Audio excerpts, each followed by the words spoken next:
비오라 여성의원 박일혜입니다. 안녕하세요. 선홍길입니다. 오늘은 특별히 원장님들이 보시는 남성 난임에 대해서 얘기를 해보려고 합니다. 그러면 원장님들께 사연을 하나 소개해 드릴게요. 안녕하세요. 저는 36살 결혼 3년차 남성입니다. 아내와 아이를 준비한 지는 1년이 조금 넘었고 저는 나이가 있다 보니 아이를 갖기 위해 술, 담배도 안 하고 있고요. 헬스도 주 2, 3회는 꾸준히 합니다.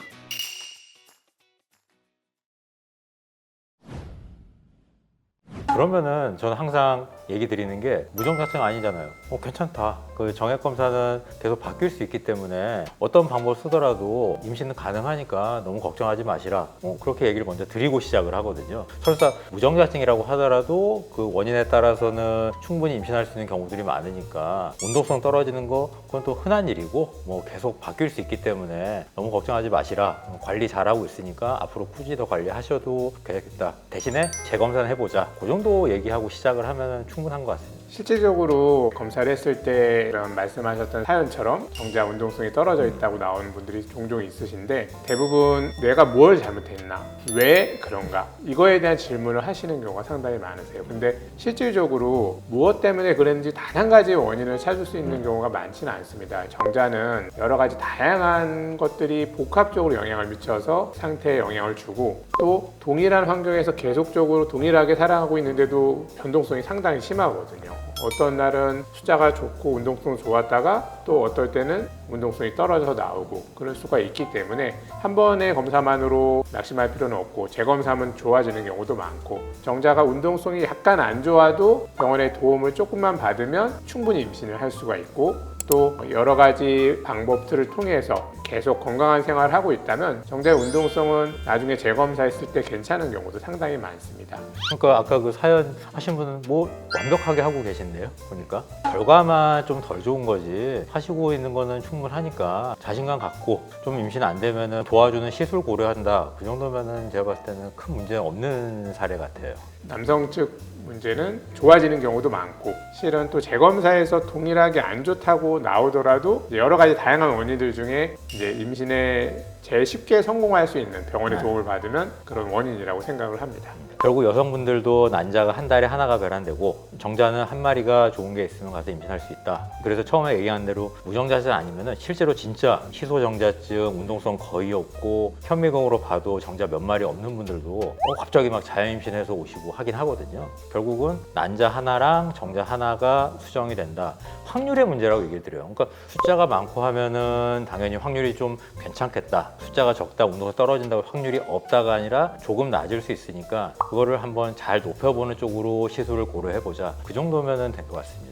사우나는 정자에 좋지 않다, 정자를 파괴한다 이런 속설들이 종종 있잖아요. 이런 게 영향이 정말 크다고 보시나요? 사우나 좋아하시는 분 꽤 있어요. 근데 가끔 정자 안 좋은 분들한테 설명 꼭 드리는 게 난소는 뱃속에 있지만은 고환은 온도에 민감해서 온도를 좀 떨어뜨리기 위해서 고환은 튀어나와 있다. 그래서 어렸을 때 잠복고환이었던 분들이 있거든요. 그분들이 무정자증, 정자가 너무 안 좋은 분들이 꽤 있어요. 그러니까 실제로 온도에 민감하기 때문에 항상 속옷 좀 큰 거 입고 통풍도 잘 되는 게 좋겠고 너무 뜨거운 거나 과격한 운동, 사이클 같은 것도 별로 안 좋다고 얘기 드릴 때가 많거든요. 그러니까 결국은 그쪽에 계속 마찰이 되고 온도가 높아지는 것 자체가 고환의 온도를 높이고 그러다 보면은 정자에 안 좋은 영향이 있을 수밖에 없다라고 보기 때문에 사우나 많이 하는 거는 좋지 않다라고 얘기 꼭 드립니다. 뜨거운 환경이 지속적으로 노출되는 것은 결국 정자의 운동성이나 정자 생성에 좋지 않은 영향을 미치기 때문에 사우나 오래 하는 것, 너무 딱 붙는 옷을 입는 것, 그런 것들은 좋지 않을 것으로 생각됩니다. 실제 환자분들 중에서 이런 질문까지 들었다, 좀 황당했던 질문? 약간 이런? 황당했다기보다는 그 정액 검사 항목이 여러 가지가 있는데 꼭 마지막에 설명드리는 게 정자 모양, 형태를 보는데 표현을 할 때 이제 기형정자로 표현을 하거든요. 그러니까 정상 정자 비율이 4% 이상이 되면 정상이다. 그 이하면 기형정자증이라고 얘기를 하는데 그럼 기형정자가 많다. 그러면은 아기가 기형이 생기냐? 그런 질문들이 가장 많죠. 흔하게. 저는 꼭 얘기 드리는 게 기형정자라는 게 나쁜 정자가 아니다. 왜냐면은 모양이 머리가 있고 꼬리 여러 가지 모양이 있는데 그 모양이 안 좋은 거지 실제로는 얘가 머릿속에 있는 뭐 유전 물질 그런 게 좋으면은 그게 원래는 좋은 정자다 하는데 기형 정자가 많다고 해서 아기가 문제가 있다 그렇게 걱정하시는 분이 많은데 그건 아니라고 얘기를 드려요. 기형 정자는 나쁜 정자가 아니라 모양이 안 좋고 운동성이 안 좋아서 못 쓰는 정자가 많다. 그 정도로 얘기를 드리거든요. 저는 특이한 케이스가 하나 말씀드리면 이제 첫째를 잘 낳았고 둘째가 안 생겨서 검사했는데 정자가 약간 안 좋으셨어요. 그래서 한 인공수정을 할 정도의 상황이었는데 두 분이 바빠서 못 오시다가 시간이 한참 지나서 1, 2년 뒤에 왔는데 정자가 너무 안 좋아져서 인공수정도 어렵고 시험관하기를 해야 될 정도로 안 좋아졌는데 그리고 나서 또 시험관하기 시술을 바로 못하고 한 1년 정도 뒤에 오셔서 이제 진행을 하려고 했는데 뭐 무정자증으로 아예 정자가 하나도 없었던 그런 케이스로 바뀌었던 경우고 그러니까 이제 여성분들이 나이가 들면서 폐경이 되는 것처럼 정자도 원래는 좋았는데 여러 가지 생활 환경이나 나이가 들어가는 것 다양한 영향에 의해서 안 좋아질 수 있고 또 반대의 케이스도 있는데 이제 정자 검사 첫 번째 한 거에서 무정자증으로 나왔던 분인데 나중에 시간이 조금 지나서 재검사를 했는데 정자 숫자가 약간 있었고 그 다음에 나중에 한참 지나서 다시 검사했는데 정자가 거의 정상에 가깝게 나와서 연구소에서 이제 그 정자 상태를 보면서 같은 분이 맞냐고 얘기할 정도의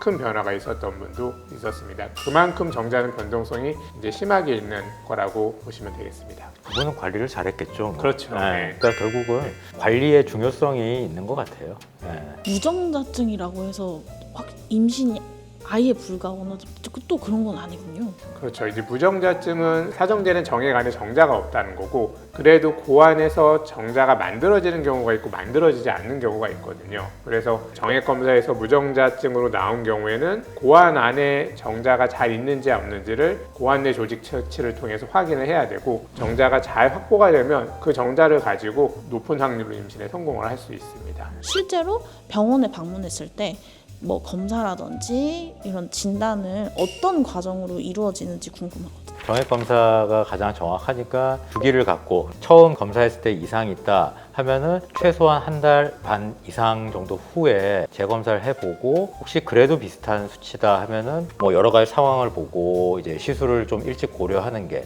아까 그분처럼 뭐 나이도 36이면 괜찮으신 분이니까 물론 제일 중요한 건 부인분 나이예요. 부인분 나이도 괜찮다 하면은 뭐 인공수정을 고려할지 아니면 시험관하기 고려할지 정자 상태에 따라서 고려하는 게 필요하긴 하지만은 다른 상황들 부인분 검사라든지 나이라든지 다 고려를 하는 게 맞습니다. 그러니까 정자만 조금 문제가 있는 것 그거 가지고 이상 있다라고 저는 얘기는 잘 안 돼요. 그러니까 아까 말했듯이 그냥 남편분들이 자신감이 중요하거든요. 정계정맥류가 도대체 어떤 거고 이걸 치료하려면 어떻게 해야 되는지 아마 하지 정맥류는 많이 들어보셨을 거예요. 이제 하지에 정맥이 이제 두드러지게 나타나면서 이제 보기 흉하게 생기는 건데 동일하게 이제 고안 주변에 이제 정맥 쪽에 혈액이 많이 모이면서 이제 정맥이 늘어나게 되는 상황인데 이제 고안은 이제 차가운 환경을 좋아하는데 그 주변에 혈관들이 풍부해지고 정맥들이 많아지면 이제 고안의 온도가 올라가게 됩니다. 그래서 정자의 숫자랑 운동성이 떨어지고 근데 이제 정계정맥류는 수술적인 방법으로 교정이 가능한 것이고 정자가 안 좋았던 분이 수술적인 방법을 통해서 이제 정계정맥류를 수술을 하고 나면 정자의 숫자랑 운동성이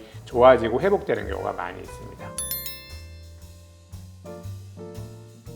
정자가 조금 안 좋다고 나온 경우는 이제 생활 습관의 교정이 제일 중요하고 가장 도움이 많이 되는 것 중에 하나가 혹시나 흡연을 하고 계신다면 담배를 끊으시는, 금연을 하시는 것이 단시간 안에 정자 상태를 가장 좋게 하는 생활 습관의 교정이 될 수 있습니다. 그리고 모든 생활을 건강하게 하고 있는데도 불구하고 정자가 조금 안 좋은 경우 그럴 수도 있고 그런 경우에도 이제 약간의 재검사를 통해서 정자가 좋아지시는 경우가 많고 그렇지 않더라도 병원의 도움을 조금만 받으면 정자가 안 좋은 경우는 임신에 성공하시는 경우가 매우 높은 확률로 성공하실 수 있으니까 너무 걱정하지 마시고 병원의 도움을 받고 두 분이 함께 노력을 하시면 되겠습니다.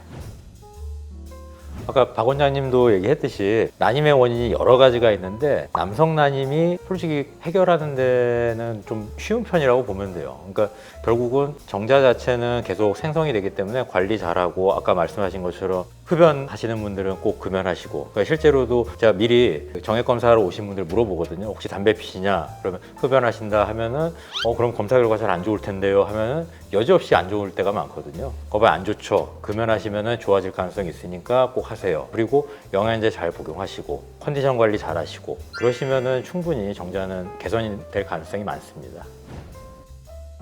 경청해 주셔서 감사합니다. 지금까지 박일혜였습니다. 성원길이었습니다. 자신감!